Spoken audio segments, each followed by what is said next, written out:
তোরা ভাই ভাই ঝগড়া করছিস, আমাকে এর মাঝে কেন টানছিস? আমি তো সে 2 মুঠো খেচ্ছি আর 1 মুঠো হাঁকছি।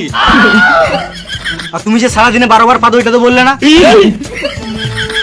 বেটা এই বয়সে হাগা পাতা ছাড়া কি আর করব?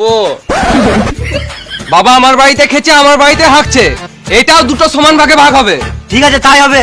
আজ থেকে বাবা তোর বাড়িতে খাবে না, আমার বাড়িতে হাঁকবে। তাহলে আমি গাড় দেবো কোথায়? বাবার খাওয়া হাগাটা যখন ভাগ হয়ে গেল, তখন জায়গাটা ভাগ করে নাও, না হলে তোমার দাদা বৌদি এমনি করে গোটা জায়গাটা দখল করে নিবে। হ্যালো ছোটকি, তুই তো পরিবারটা ধ্বংস করলি। মুখ সামনে কথা বলবো কি? ঠিকই তো বলছি খেপি চুদি। সেদিন বাবাকে এক বাটি মাংস দিলাম, বাটিটা তো গানে ভরলি হারামে দাদি। তোর মুখ ভেঙে দেবো সোয়ারে বেটি। তোর মুখ ভেঙে দেবো রে খাও বেটি। দেখ বেটা, তোরা ভাইয়ে ভাইয়ে ঝগড়া করিস না, ফালতু কিছুই পাবি না। দেখো বাবা, তুমি যখন এতদিন আমাদের জন্য কিছু ভাবো নাই, তোমাকে আর কিছু ভাবতে হবে না। বেশ বাবা, তুমি ঘর যাও, ভিতর ভিতর যাও, ভিতর। দেখ বেটা, একটাই কথা বলবো, তোরা জমি জায়গা নিয়ে ঝগড়া করিস না, ফালতু কিছুই পাবি না। ঠিক আছে, জায়গা মাপবো, আমি নিয়ে আয়। তোর অসুবিধা হচ্ছে, তুই আমি নিয়ে আয়।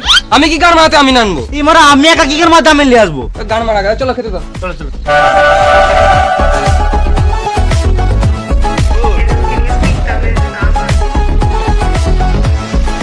খেতে খেতে খেতে বেগে যাবো। তোর দ্বারা কিছু হবে না বুঝলি, সারা জীবন খালি মুখটা খেতে আর গাঁটটা হাঁকতে দিচ্ছে। ছেলে পেলে হবে করে থাকবে আর সব জায়গায় যাবে ওর লিলো তুই থাক।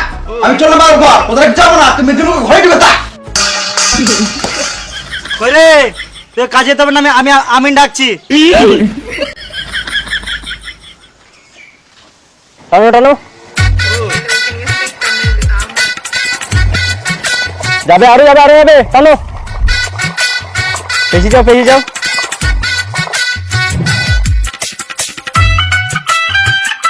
আর কত টানবো? আরো যাবে 12 অব্দি।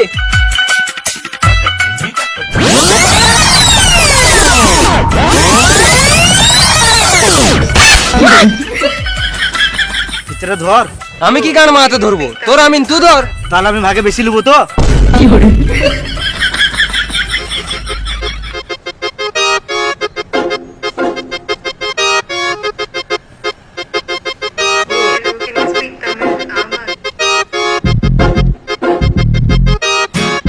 পেয়ে যাও নামাও।